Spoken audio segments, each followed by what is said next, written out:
భాష తీయదనం, తెలుగు జాతి గొప్పతనం, తెలుసుకున్న వాళ్ళకి తెలుగే ఒక మూలధనం. తల్లి తండ్రి నేర్పినట్టి మాతృభాషరా, తెలుగు మరచిపోతే వాళ్ళని నువ్వు మరచినట్టురా, ఇది మరువబోకురా. తెలుగు భాష తీయదనం, తెలుగు జాతి గొప్పతనం, తెలుసుకున్న వాళ్ళకి తెలుగే ఒక మూలధనం.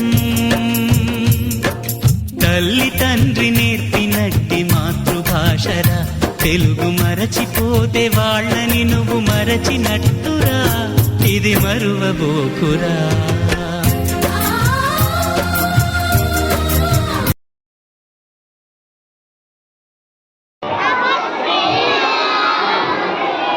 ఈరోజు మనము తెలుగు దినోత్సవాన్ని జరుపుకుంటున్నాం. తెలుగు దినోత్సవము ఆగస్టు 29న గిడుగు రామ్మూర్తి గారి పుట్టినరోజుగా జరుపుకుంటాం. అయితే మనము ఈ వారం రోజులుగా తెలుగు వారోత్సవాలుగా జరుపుకుంటున్నాము. అందులో భాగంగా 2వ తరగతి పిల్లలు ఈ రోజున కృష్ణదేవరాయల ఆస్థానంలో ఎంతమంది కవులు ఉంటారు, వాళ్ళు ఏ శతాబ్దంలో పుట్టారు, వాళ్ళ రచనలు ఏంటి, అవన్నీ కూడా వివరించడానికి మన ముందుకు వస్తున్నారు. మీరందరూ కూడా అల్లరి చేయకుండా విన్నట్టయితే మీకు అర్థమవుతుంది. మన దేశంలో ఎంతోమంది కవులు మనకి దేశం రావడం కోసము పోరాడారు. అందులో కొంతమంది కవులని ఈరోజు మన ముందుకు వస్తున్నారు. మీరు క్లాస్లోకి వెళ్ళిన తర్వాత, తరగతి గదిలోకి వెళ్ళిన తర్వాత ఎవరెవరు వచ్చారు, ఎవరి తర్వాత ఎవరు వచ్చారు అనేది మన ఉపాధ్యాయులు మిమ్మల్ని అడుగుతారు. మీరు చెప్పాలి అంటే ఏం చేయాలి? ఇప్పుడు ఇక్కడ శ్రద్ధగా వినాలి, క్రమశిక్షణగా ఉండాలి. ఎంతమంది క్రమశిక్షణగా ఉంటారో చూసి మీ ఉపాధ్యాయులు మీకు పెద్ద స్టార్స్ ఇస్తారు. ఓకేనా? Come on start. నేను శ్రీకృష్ణదేవరాయలు, విజయనగర సామ్రాజ్య చక్రవర్తి. నేను 14వ శతాబ్దానికి. నా తండ్రి పేరు కులవ నరసింహరాజు, నా తల్లి పేరు నాగమ్మ. నేను కవి పండితుడిని. ఆయన భోజనం. నేను గొప్ప విష్ణు భక్తుడిని. ఎన్నో ఆలోచించాను. ధన్యవాదాలు. నేను 14వ శతాబ్దానికి చెందినవాడిని. నా తండ్రి పేరు తులువ నరసింహరాజు, నా తల్లి పేరు నాగమ్మ. నేను కవి పండితుడిని. ఆంధ్రభోజని పిలుపు. నేను ఎన్నో దాన ధర్మాలు చేశాను. గొప్ప విష్ణు భక్తుడిని. ఎన్నో ఆలయాలు కట్టించాను. ధన్యవాదాలు. వల్లసాని పెద్దన్న. ఈయన బిరుదు ఆయన కవిత పితామహుడు. ఆంధ్ర ప్రబంధం కవులలోని మొదటివాడు వల్లసాని పెద్దన్న. రాయలవారికి పెద్దన్న గారంటే ఎంతో ఇష్టం. ఈయన మనో చైతన్య రాశాడు. ధన్యవాదాలు.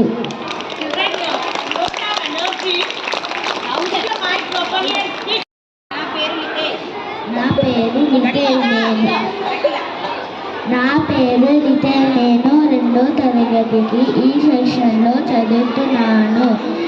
ఈరోజు నేను వల్లసాని పెద్దన్న గురించి చెప్పబోతున్నా. శ్రీకృష్ణదేవరాయల ఆస్థానంలోని అష్టదిగ్గజ కవులలో మొదటివాడు వల్లసాని పెద్దన్న. ఈయన బిరుదు ఆంధ్ర కవిత పితామహుడు. ఆంధ్ర ప్రబంధం కవులలోని మొదటివాడు వల్లసాని పెద్దన్న. రాయలవారికి పెద్దన్న గారంటే ఎంతో ఇష్టం. ఈయన మనో చరితన రాశాడు. ధన్యవాదాలు.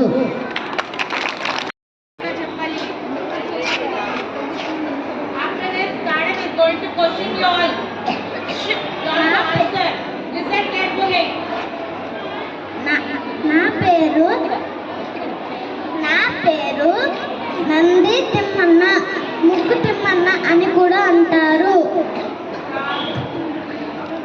ముక్కు పెద్దగా ఉండడం వలన ఆ పేరు వచ్చింది.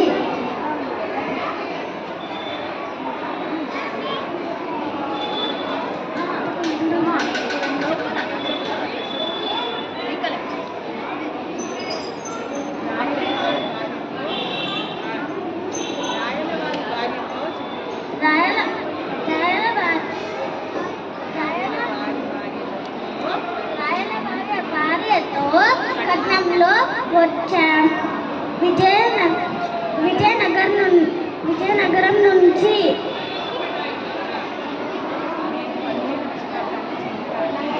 15వ శతాబ్దానికి చెందిన వారిని. ఓకే. తాళపత్రాలు అంటారు వీటిని. తాళపత్రాలు అంటే మనం ఇప్పుడు ఎందులో రాసుకుంటున్నాము? నోట్బుక్లలో రాస్తున్నాం, పుస్తకాలలో రాసుకుంటున్నాం కదా. పూర్వము పుస్తకాలు లేవు వాళ్ళు రాయడానికి. వీళ్ళంతా కవులు కదా, వీళ్ళు రాయడానికి పుస్తకాలు లేవు. అప్పుడు వాళ్ళు ఏం చేశారట?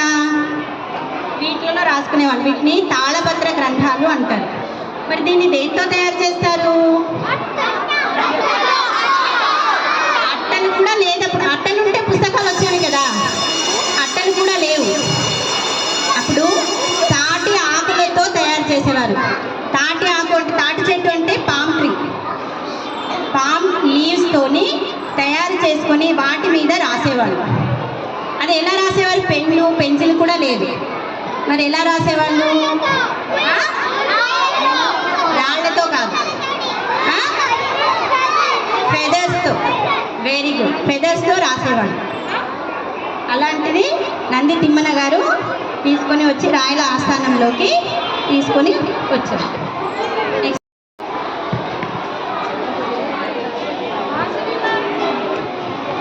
నా పేరు అతుల్. నేను 2వ తరగతి చదువుతున్నాను. ఈరోజు నేను మాదయ్య గారి మల్లన్న గురించి చెప్పబోతున్నాను. మాదయ్య గారి మల్లన్న అష్టదిగ్గజములలో ఒకడు. 16వ శతాబ్దపు తెలుగు కవి. ఈయన శైవ బ్రాహ్మణుడు. ఈయన కృష్ణా జిల్లాలోని అయ్యంకిపురంలో పుట్టాడు. అయితే కడప జిల్లాలోని పెరిగినాడు.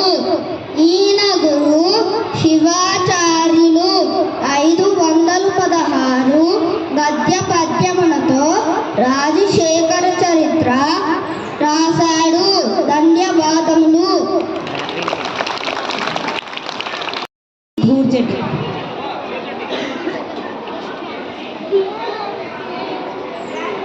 నమస్కారం. అష్టదిగ్గజాల్లో ఒక్కడను, రాయవారి ఆస్థానంలో ముఖ్యుడను, రాజకవిని.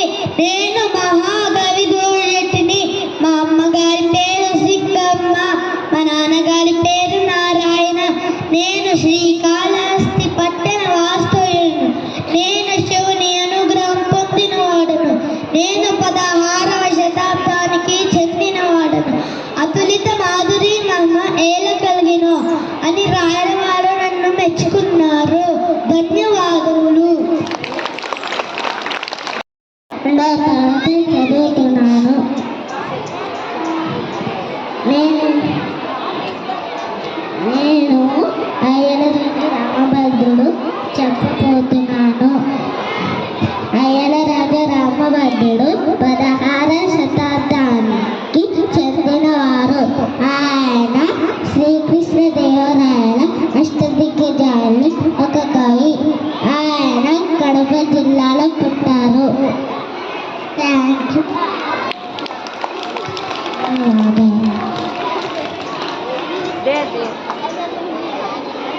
6వ కవి పింగళి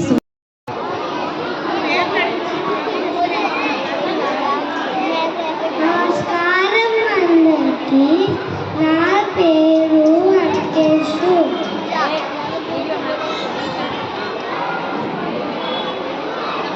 నేను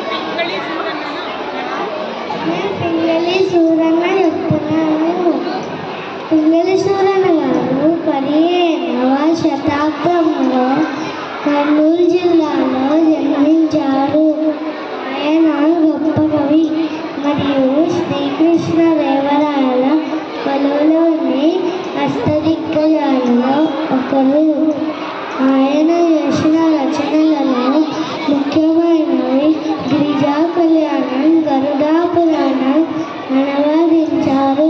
కళాగుణం, రాఘవ దానవీయం. ఇందులో కళా కళాభూమిలోని దక్షిణాసియాలోనే మొట్టమొదటి నవలుగా భావిస్తారు. కళాభూమిలోని తెలుగు సాహిత్యంలో మొట్టమొదటి కావ్యంగా పరిగణిస్తారు. ఇందులో అద్భుతమైన ప్రేమ కావ్య. Thank you.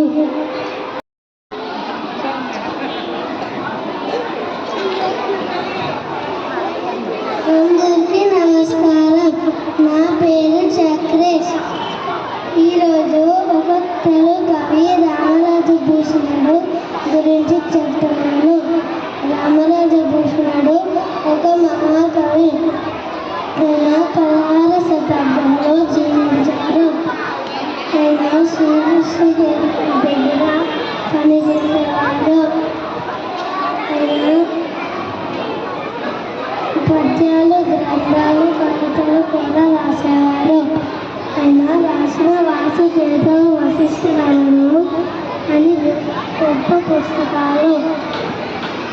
ఆయన చేసిన పనికి ఎన్నో గురువులు బహుమతులు వచ్చాయి.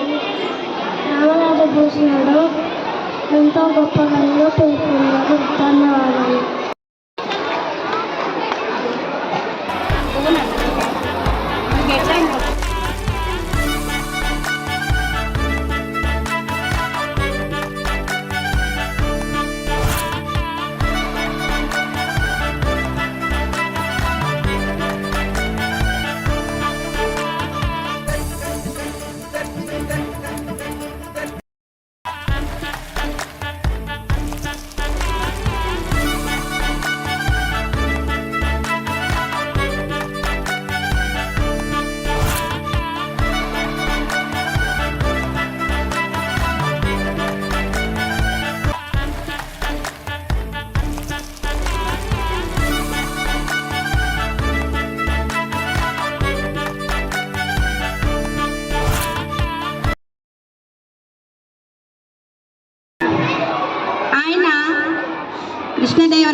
కృష్ణదేవరాయలకే సవాలు చేసేటువంటి వాడు.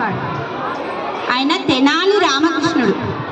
ఆయన గురించి ఒక చిన్న కథని మీకు చెప్పబోతున్నాను. వినండి, చాలా శ్రద్ధగా వినండి. తెనాలి రామకృష్ణుడు మీలాగే చాలా అల్లరి చేసేటువంటి వాడు, అల్లరి పిల్లవాడు. ఆయనకి చదువు అంటే అసలు శ్రద్ధ అనేది లేకుండా పోయేది. వాళ్ళ అమ్మ నాన్న, అరే మా అబ్బాయికి అసలు చదువు రావటం లేదు అని చెప్పనేసి బాధపడుతూ ఉండేవారు. అందరూ ఆయన్ని అల్లరి పిల్లవాడు, ఆకతాయి వాడు అని చెప్పనేసి ఏడిపిస్తూ ఉండేవాడు. అరే నీకు చదువు రాని మొద్దువు నువ్వు అని కూడా అనేవారు. ఒకరోజు ఆయన ఒక చెట్టు కింద కూర్చొని నన్ను అందరూ ఇలాగే తిడుతూ ఉంటారు, సోమరివాడు అని కూడా అనేవారు, మొద్దు పిల్లవాడు అనేవారు, నన్ను ఎందుకు ఇలా అంటున్నారు అని చెప్పనేసి ఆయనకి నిద్ర చాలా, ఎప్పుడు పడుకునే ఉండేవాడు. చెట్టు కింద అలా పడుకొని ఆలోచిస్తూ ఉంటూ అలాగే నిద్రపోయాడు. ఒకరోజు ఒక మహర్షి అలా వెళ్తూ ఉన్నాడు. వెళ్తూ తెనాలి రామకృష్ణుని పిలిచాట. అప్పుడు తెనాలి రామకృష్ణుని, రామకృష్ణ ఎందుకు చెట్టు కింద ఇలా నిద్రపోతున్నావు? కొద్ది దూరంలోనే, ఈ చెట్టుకి కొంత దూరంలోనే పెద్ద కాళీమాత గుడి ఉంది. ఆ కాళీమాత గుడికి వెళ్ళి ఆ అమ్మవారిని, అమ్మా నాకు చదువు రావటం లేదు, నేను ఎంత చక్కగా చదువుకున్నా నాకు చదువు రావటం లేదు అని చెప్పనేసని అమ్మవారిని వేడుకున్నట్టయితే అమ్మ నీకు చదువు ప్రసాదిస్తుంది అని చెప్పనేసని ఆ మహర్షి చెప్పాట.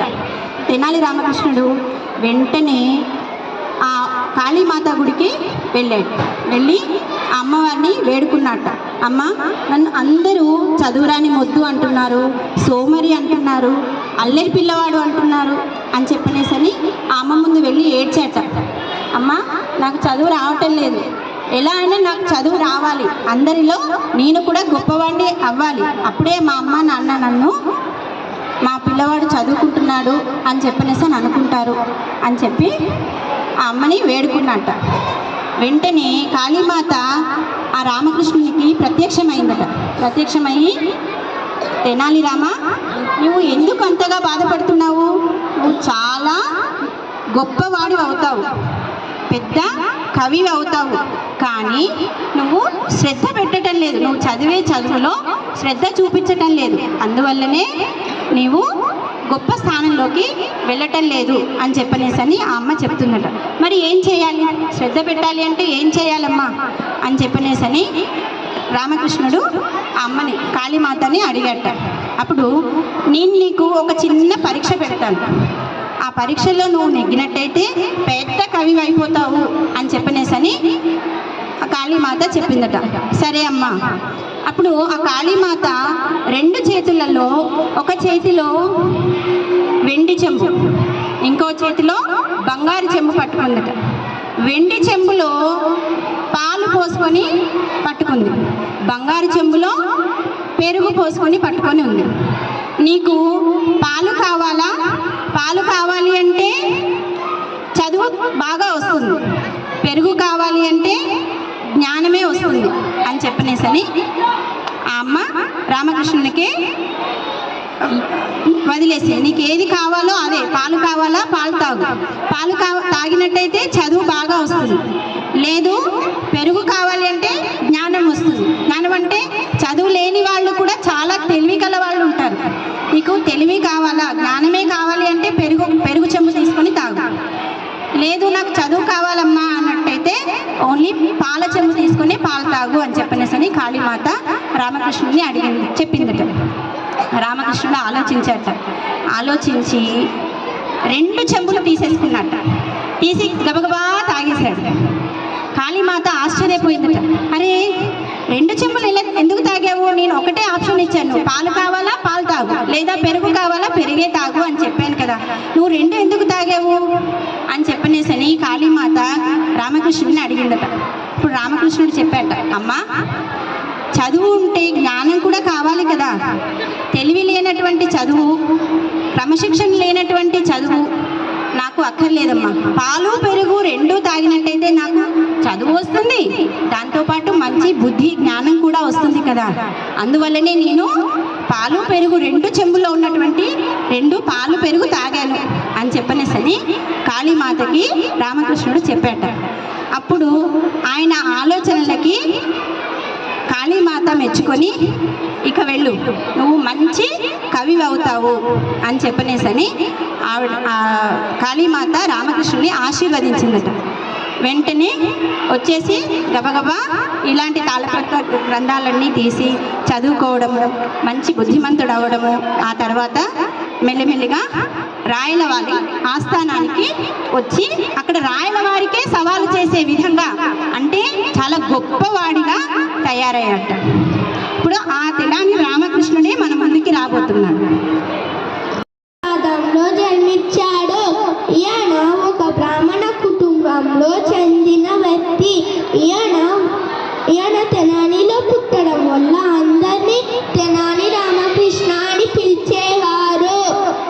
రామకృష్ణ శ్రీకృష్ణ దేవరాయ హస్తంలోని కవిత్రులు, అష్టదిగ్గజంలో సుప్రసిద్ధుడు. మొదటి రామకృష్ణ సాధారణ వ్యక్తిలా ఉన్నా కానీ కాళీమాత వరప్రసాదం చేత కావిష్పరులయ్యారు, గొప్ప కావ్యాన్ని రచించారు. రామకృష్ణకి వికట కవి అనే బిరుదు ఉంది.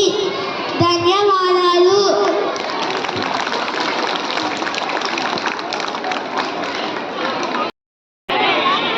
చివరి ఒక్కసారి వినండి. అష్టదిగ్గజాలు నా పేరు అలసాని పెద్దమ్మ. నా పేరు నంది తిమ్మన్న. నా పేరు మాదయ్య గారి మల్లన్న. నా పేరు అయ్యల రాధారామ. నేను తిమ్మలి సూరన. నేను రామరాజభూషణుడు. నేను తెనాలి రామకృష్ణ.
మరీ ముఖ్యంగా ఆంగ్ల భాష ఇవాళ మనకు అన్నపూర్ణ, అంటే అన్నం పెట్టే భాష.